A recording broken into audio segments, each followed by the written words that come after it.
मी आज आलो प्रचार यात्रेत. काही कार्यकर्ते माझ्या संगती आहेत. विने गावात आलेलो आहे. मी विने गावाची परिस्थिती, गावापर्यंत हा रस्ता नाही, बाहेर फक्त आणि फक्त जो लाटवण मार्गे जो महाडला रस्ता जातो, दापोली, हा रस्ता फक्त इकडून गेलेला आहे. परंतु गावाची पाहिजे तेवढी विकास जो व्हायला पाहिजे तो काय दिसण्यात कुठे येत नाही. विकास कुठं हरवलेला आहे तो आजपर्यंत मला काय मिळालेला नाही. गेल्या 8-10 दिवसात ज्या ठिकाणी मी परिस्थिती पाहतोय ते फक्त आणि फक्त कुठेतरी ठराविक ठिकाणीच बघायला भेटतोय की रस्ता वगैरे कुठे झालेला आहे. परंतु गावातले पायवाट, पाकारी म्हणा, अंतर्गत रस्ते म्हणा, अद्याप म्हणजे 90% तसेच्या तसेच आहेत, झालेले नाही. आता जवळजवळ तो हायवे जो आहे महाड, दापोली, लाटवण, दाबोद मार्गे जो रस्ता गेला आहे त्या रस्त्यापासून ही वाडी आहे, ही 1 किलोमीटरचं अंतर आहे. म्हणजे रोज लोक गाडीमध्ये जर बसायला जायचं असतं तर 1 किलोमीटरचं अंतर कापून चालत जात असतील आणि बसत असतील. परंतु गावामध्ये रिक्षा म्हणा, या कधी इमर्जन्सी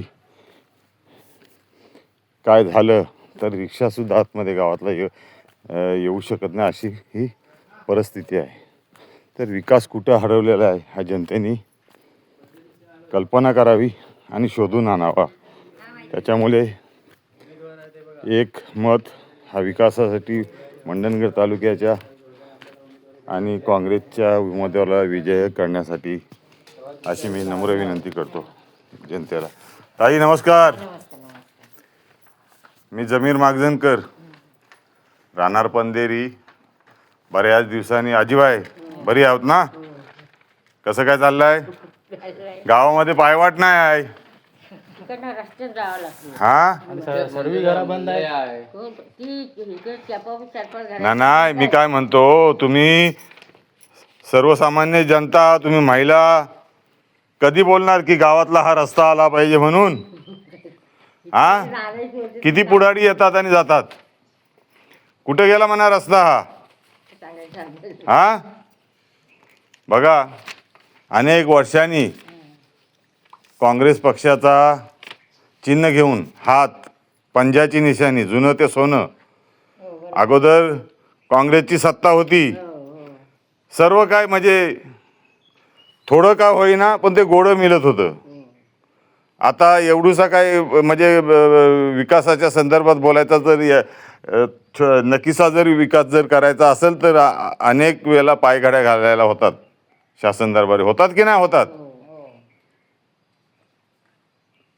तर मी काय म्हणतो, एवढ्या दिवसांनी, एवढ्या वर्षांनी, आता गेल्या 8-10 वर्षातला पहिल्यांदा 2017 पासून हा पहिला म्हणजे जिल्हा परिषद आणि पंचायत समितीचा इलेक्शन लागला आहे. ह्या इलेक्शनामध्ये गावाचा सुधार व्हावा, त्यात काम कोणाचं? जे जिल्हा परिषद आणि पंचायत समिती, जे आपण उमेदवार तुम्ही निवडून देता त्यांचं ते काम. मग ते कुठे एवढ्या अनेक वर्षापासून तुम्ही निवडून दिले असाल ना, मग ते कुठे गेले? त्याच्यामुळे मी एक साधारण सामान्य माणूस, शेतकऱ्यांचा मुलगा म्हणून, मी काय मोठा कुठला करोडपती नाही. पक्षाने उमेदवारी दिलेली आहे, काँग्रेस पक्ष सर्वसामान्याला संगती घेऊन चालणारा पक्ष, गोरगरिबांचा पक्ष. आज जे काय झालंय पूर्वीपासून आजपर्यंत हा काँग्रेस मुळेच झाला. किती जरी कोणी आरडाओरड केली काँग्रेसच्या विरोधात तरी काही फायदा नाही होणार. शेवटी काँग्रेस म्हणजे काँग्रेस. अनेक गावामध्ये जातोय आणि लोक म्हणतात की आज आम्ही नोकरीला त्यावेळेला लागलो आणि आज पेन्शन खाताव, हे काँग्रेसच्याच मुले आम्हाला पेन्शन भेटतोय. तर आता मी बघितलं, मला तिथून 2 किलोमीटर चालायला झाला तेव्हा मी तुमच्या घरी पोहोचलो. हो, तो रस्ता जो आहे तो महाडला जाणारा रस्ता आणि दापोलीला जाणारा. तर बघा, वेळ आहे, काहीतरी बदल घडवा. काँग्रेस पक्षाने मला उमेदवारी दिली. माझं नाव जमीर मागजनकर, पंजा निशाणी आहे. 7 तारखेला मतदान आहे.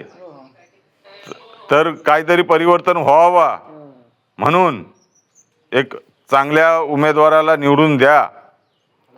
ज्या वेळेला काम होईल नाही त्यावेळेला मला मंडणगडला येऊन विचारायचा, बाबा हे आमचं काम तुम्हाला मी सांगितलं होतं, तुम्ही केलं नाही. आणि निवडून येईन नाही येईन ती पुढची गोष्ट. तुम्ही लोकांनी जर साथ दिली तरच मी निवडून येणार. मी हे म्हणत नाही. मी काय म्हणतोय, मी जोर जबरदस्ती करणार नाही. मी फक्त लोकांना समजवण्याचं काम करणार, परिवर्तन व्हावं ह्या दृष्टिकोनातून प्रयत्न करणार. सर्वसामान्याचा मी ज्या इलेक्शनमध्ये उतरलोय, हा काय कुठला काय कमाई करायला काय नाही उतरलोय. सर्वसामान्य जनतेपासून पर्यंत काहीतरी सेवा पोचली पाहिजे, लोकांचं भलं जायला पाहिजे, ह्याच दृष्टिकोनातून मी उतरलेलो आहे. ती बंद आहेत बघितलं मी. काय तर मी फक्त एवढंच तुम्हाला विनंती करीन. ऐका ताई,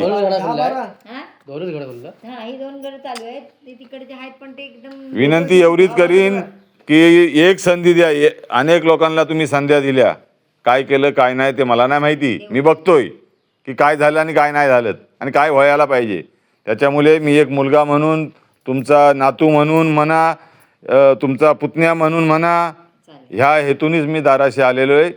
मला संधी द्या काम करण्याची, विकास करण्याची, तुमच्या लोकांची सेवा करण्याची, एवढीच मी विनंती करीन. आणि अपेक्षा बाळगतो की ह्या विचारावर तुम्ही काहीतरी विचार कराल आणि मला जनसेवा करण्याची संधी द्याल, हीच विनंती करतो. जय हिंद.